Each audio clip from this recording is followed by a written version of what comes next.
The Book of Deuteronomy, the epic conclusion to the Torah, and spoiler alert, Moses, he's going to die. Remember the story so far. So Israel has escaped from slavery in Egypt. Then they spend 1 year at Mount Sinai. This is where they made the covenant with God to obey all of these laws. Then they wander around the desert for 40 years before they make it to the Jordan River, which is right across from the land God promised them. They're ready to go in. This is where the Book of Deuteronomy begins. And what this book is really is a speech. Moses gives these final words. It's like a pep talk to the new generation of Israel that's about to go into the land. And the speech, it's broken up into 3 large sections. So Moses begins the first part of the speech with a somber tone because he's highlighting Israel's rebellion and resistance, which has been going on for the last 40 years. And that sets up the rest of this opening section, which is Moses' challenge to this new generation to be different from their parents and to respond to God's grace with love and obedience. So he reminds them of the 10 commandments, like the basics of the covenant, and then he gives them this very famous line. Listen, O Israel, the Lord is our God, the Lord alone. Love the Lord your God with all your heart, with all your soul, and with all your strength. Now, in Jewish tradition, this is called the Shema, because the first Hebrew word in this line is Shema Yisrael. And this became a very important prayer in Judaism, said twice a day. And it emphasizes the Israelites' exclusive commitment to their God, the one true God who loved them and who rescued them from slavery. Right, because they're about to go into a land where people are worshiping many other gods. And Moses thinks that loyalty to the Lord their God is the only way to life. Now, notice these key words in the Shema, listen and love. You're going to find these words all over this opening section of the speech.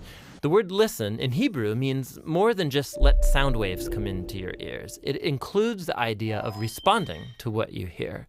So for Israel, this means responding to God's grace by obeying the laws of the covenant. And then listen is always followed by love. Yeah, so love is the true motivation for obeying the laws. Israel won't obey without love, and they don't truly love if they don't obey. So there's this tight connection between loving and listening that runs through the entire book. And so Moses tells them that if they do listen and love, they will fulfill their original calling as the family of Abraham, to show all of the nations the wisdom and justice of God, and so become a blessing to them. The second big section in Deuteronomy is a large block of laws and commands. And this is where the book gets its name. Deuteronomy means a second law. And it's because many of these laws we've heard before. In fact, in the first line of the book, we're told that Moses is here explaining or clarifying the laws. So he's repeating and expanding on the laws, making them relevant to this new generation. There's laws about how Israel's to worship God, laws about their leadership structure, laws about social justice, and then some more laws about their worship. Now, after all of the laws, Moses warns Israel of the consequences of their obedience or disobedience, or in his words, the blessing or the curse. If they listen and love, they will experience blessing and abundance in the land, and if they don't, there's going to be famine and plagues, and they'll be forced off their land into exile. And that brings us to the final section of his speech. Yeah, here Moses says, I set before you today life or death, blessing or curse. So choose life.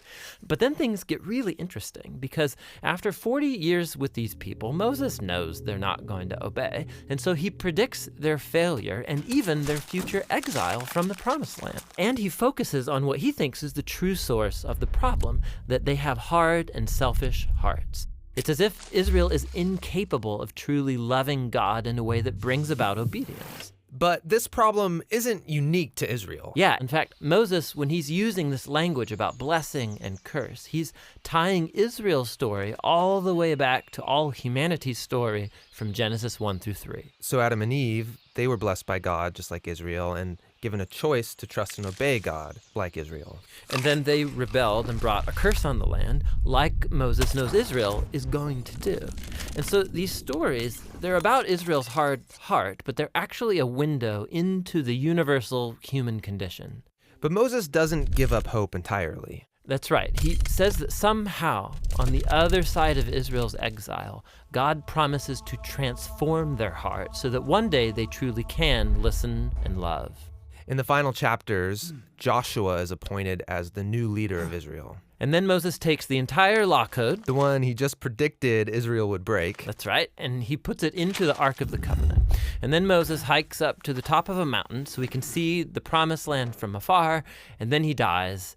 And that's how the Torah ends. Which is a strange place to end a story. I mean, it's right there at the climax. Will they obey the laws and live faithfully in the land or not?